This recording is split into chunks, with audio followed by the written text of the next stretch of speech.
So, since you touched on lenses, have you got favorite? Favorite lenses? Yeah. Whatever's the fastest, cleanest, most lightweight lens available. I mean, I've always gone towards, yeah, it has to be fast because I like working at quite a wide open stop. Has to be lightweight because otherwise, how can you handheld if you've got a big, heavy lens on the front of it? I don't like zooms because I think they're just, I mean, I use zooms, but I think to use one all the time on the camera is just lazy. And I don't, as I said just now, I don't like flares. I like to shoot into a practical or a hot light source like a headlight. And I don't want, you know, multiple flares all over the image. So those things is what every time we do a film, we sort of test new lenses just to see if they're any better than ones we're already using. Thank you. Pings, questions coming in left, right, and centre. So we've got one from Maddie here. What are common mistakes you see aspiring cinematographers make, and how can we avoid them? Well, see, that's an interesting question because what isn't a mistake? What is a mistake, and what is good cinematography? I mean, I'm not being, you know, deliberately obtuse, but it is a question. Yeah, but you did comment once on my operating when I had to send some information to him, and so I was panning across, and I called him up because we were in different places, and I said, "So what did you think? What's the answer? What did you think?" And he goes, "Yes, I have an opinion." "Well, what did you think?" "I think you're panning too quickly." I said, "Well, it doesn't really matter what's in it. What do you think?" And he goes, "It's a common mistake that people make when they're starting out."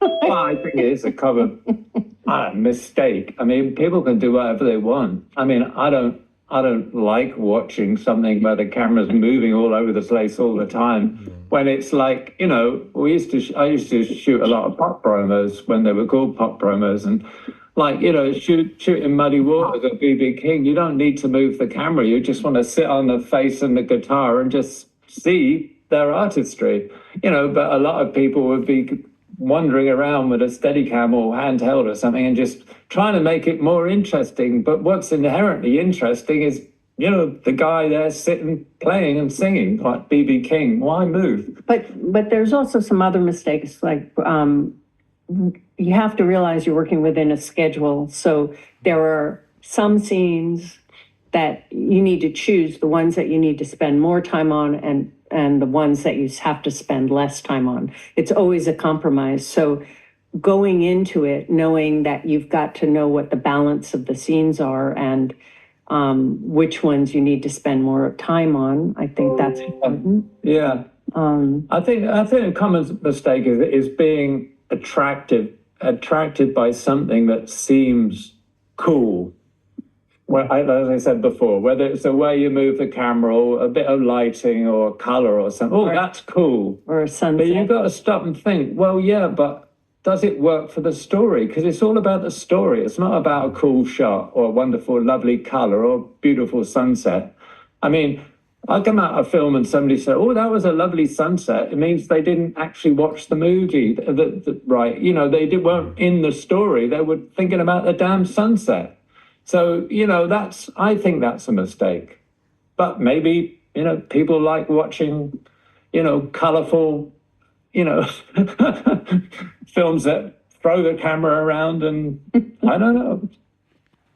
I like characters. They just stay there like this. I'm watching all you guys there, and we're all on a kind of mid close-up or something. That's great. The camera's not moving. That's great. I love it.